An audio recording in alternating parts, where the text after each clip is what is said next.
Ndugu wananchi, kwa masikitiko makubwa natangaza kifo cha Mheshimiwa David Cleopa Msuya, makamu wa kwanza wa rais na waziri mkuu mstaafu wa Jamhuri ya Muungano wa Tanzania, kilichotokea leo tarehe 7 saa 3 asubuhi katika hospitali ya Mzena jijini Dar es Salaam alipokuwa akipatiwa matibabu ya ugonjwa wa moyo. Hayati Cleopa David Msuya ameugua kwa muda mrefu na amekuwa akipatiwa matibabu ndani na nje ya nchi, ikiwemo katika hospitali ya moyo ya Jakaya Kikwete, hospitali ya Mzena na kule jijini London nchini Uingereza.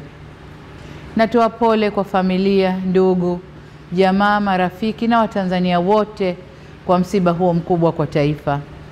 Aidha, ninatangaza siku 7 za maombolezo ambapo bendera zitapepea nusu mlingoti kuanzia tarehe 7 hadi tarehe 13 mwezi huu wa 5.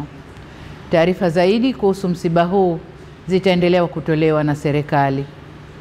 Poleni sana Watanzania.